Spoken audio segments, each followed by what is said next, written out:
24 जून को G20 के तत्वावधान में लेबर इंगेजमेंट ग्रुप नालंदा पहुंची। इस ग्रुप में 14 देश के 49 प्रतिनिधि मौजूद रहे। इनके स्वागत के लिए जिले में जगह जगह होर्डिंग बैनर भी लगाए गए थे। अतिथियों के सुरक्षा को लेकर नालंदा में चाक चौबंद व्यवस्था की गई थी। जिलाधिकारी शशांक शुभंकर और पुलिस अधीक्षक अशोक मिश्रा खुद इसकी मॉनिटरिंग कर रहे थे। शिष्टमंडल के सदस्यों ने घूम कर भग्नावशेष के बारे में विस्तृत जानकारी हासिल की। इस दौरान चप्पे चप्पे पर सुरक्षा के पुख्ता इंतजाम की गई थी। 261 स्थानों पर मजिस्ट्रेट व 632 सुरक्षा बल की तैनाती की गई थी। दल में शामिल कई देश के लोगों को नालंदा महाविहार के भग्नावशेष के दर्शन भी बाद अंतर्राष्ट्रीय विश्वविद्यालय के विभिन्न खंडहरों का दीदार किया। भारतीय पद्धति, भारतीय संस्कृति, भारतीय ज्ञान का लिए ये भंडार है। इसीलिए हम बार बार अंग्रेजी में बोलता है नॉलेज सोसाइटी इंडिया एक्चुअली ये ज्ञान संपत्ति का यही विषय ये लेकर जाना चाहते हैं।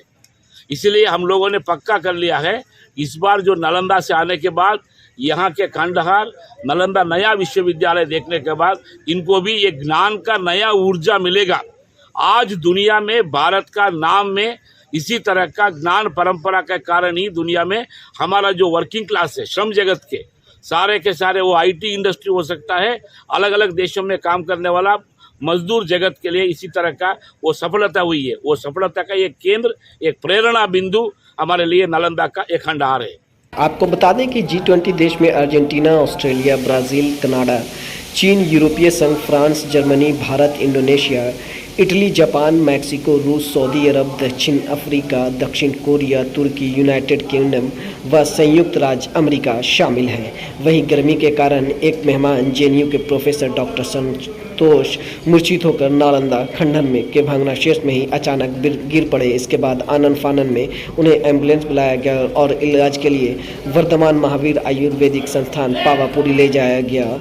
आपको बता दें कि तय कार्यक्रम के अनुसार G20 के लेबर इंगेजमेंट ग्रुप के सदस्य सुबह 6 बजे से 7 बजे के बीच पटना से प्रस्थान कर गए और प्राचीन नालंदा विश्वविद्यालय के भग्नावशेष के पास सुबह 9 बजे तक पहुंच गए। जीविका दीदी द्वारा उनके पारंपरिक स्वागत किया गया। 9 से 10:15 बजे तक ग्रुप के सदस्य सॉफ्ट ड्रिंक और स्नैक्स दिया गया। इसके अलावा डेलीगेट्स को 3 ग्रुप के डिवाइड कर प्राचीन नालंदा विश्वविद्यालय के भग्नावशेष को दिखाया गया। 11:30 बजे वे लोग प्राचीन नालंदा विश्वविद्यालय परिसर में ही रहकर इसके बाद उन्हें नालंदा का मोमेंटो दिया गया। वहां से वे लोग 11:30 बजे नालंदा से राजगीर कैंपस देखने के लिए प्रस्थान कर गए।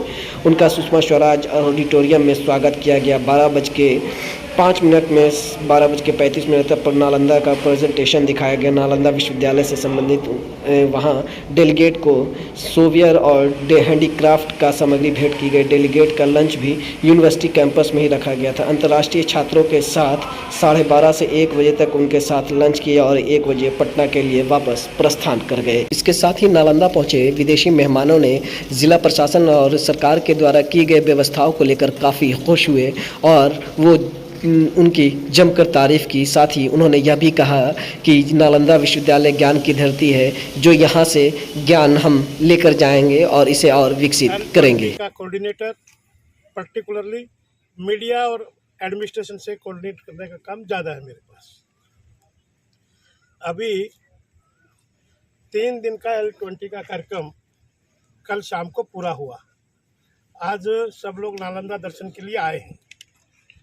इस L20 के कार्यक्रम में 29 देशों के भारत सहित 173 प्रतिनिधियों ने हिस्सा लिया। इसमें 28 मुल्क बाहर के थे, एक अपना भारत, कुल मिलाकर 29 देश थे। विशेष रूप से रशिया है, चाइना है, ब्राज़ील है, जापान है, नाइजीरिया है, साउथ अफ्रीका है, पड़ोसी नेपाल है, बांग्लादेश है,